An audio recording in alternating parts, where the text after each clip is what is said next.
Sugar. ఈ sugar అనేది పదం ఒకప్పుడు ఏంటంటే 50 సంవత్సరాలు దాటిన వాళ్ళకి షుగర్ అనేవాళ్ళు. ఇప్పుడు అసలు ఏజ్తో సంబంధం లేదు, వయసుతో సంబంధం లేకుండా పుట్టిన పిల్లల దగ్గర నుంచి షుగర్ అంటున్నారు. అసలుకి ఎట్లా మేడం దీని ప్రభావం ఎందుకు అట్లా ఇదైంది అంటుంది? మీరు చెప్పింది నిజమేనండి. ఇంతకుముందు 50 దాటిన తర్వాత మనం వినేవాళ్ళం షుగర్ ఉంది మాకు అని పేషెంట్స్ని.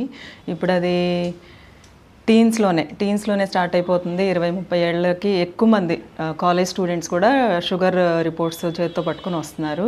దానికి మెయిన్ కారణం డైటరీ హ్యాబిట్స్, ఆహార పద్ధతులు మారిపోవడము, లైఫ్ స్టైల్, స్ట్రెస్, అందరూ లైఫ్ రేస్లో ఉరుకులు పరుగులు తీయడం. సో స్ట్రెస్ లెవెల్స్ ఇవి చాలా ఇంపార్టెంట్ రోల్ ప్లే చేస్తున్నాయి. స్లీప్, నిద్ర సరిగా లేకపోవడము.